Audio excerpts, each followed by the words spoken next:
Hi upholstery friends! Have you ever heard anyone say having the right tools for the job makes the job easier? It works the same in upholstery, and having the right tools for teardown in your upholstery project makes you much more efficient. Now let's go ahead and take a look at some tools that are used for teardown in upholstery. These are the tools you most commonly see used for upholstery teardown. This tool here is called a ripping chisel.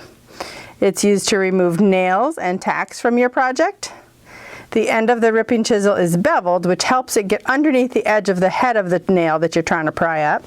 So you put it up against your nail, use your wooden mallet to gently tap, and then pry it up using the tool's leverage against the frame of the chair. This tool here is also called a nail puller. So it works very similar to the ripping chisel, but it has an area for the head of the nail to actually fit into.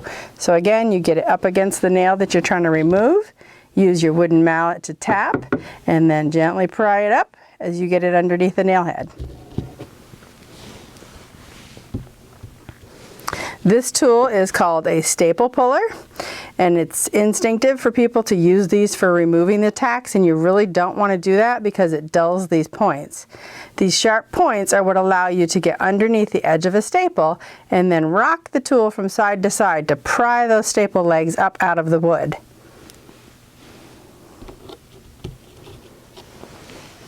Now this tool is one of my favorites. This is called a bent awl, and this is also used to remove staples, but it comes in super handy if you're working on a project that has those narrow channels along decorative wood and you're trying to get the staples out without wrecking the decorative wood. So this fits right into the channel of your project, and you can wedge it underneath the staples.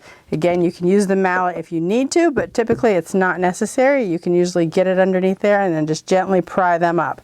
It doesn't always get the staple completely out, but that's where your side cutters come in, and you can remove the remainder of the staple with those. This tool is also a staple remover, and it's got sharp little points on the edge that get again underneath the edge of the staple, and then you rock it from side to side to get the legs of the staple to lift up underneath, or up out of the wood rather.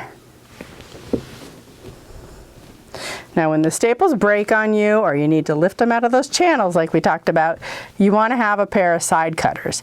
The side cutters are used to gently squeeze against the remainder of the staple that's in your project and then rock it from side to side to lift those staple legs out.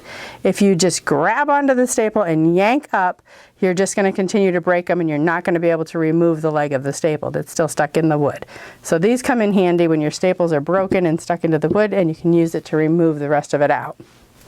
These are also staple pliers, and this has a narrow end which you can get underneath the edge of the staple, rock it out, and then move it under a little bit more, grip it closed, and then rock it some more to lift those staples right out.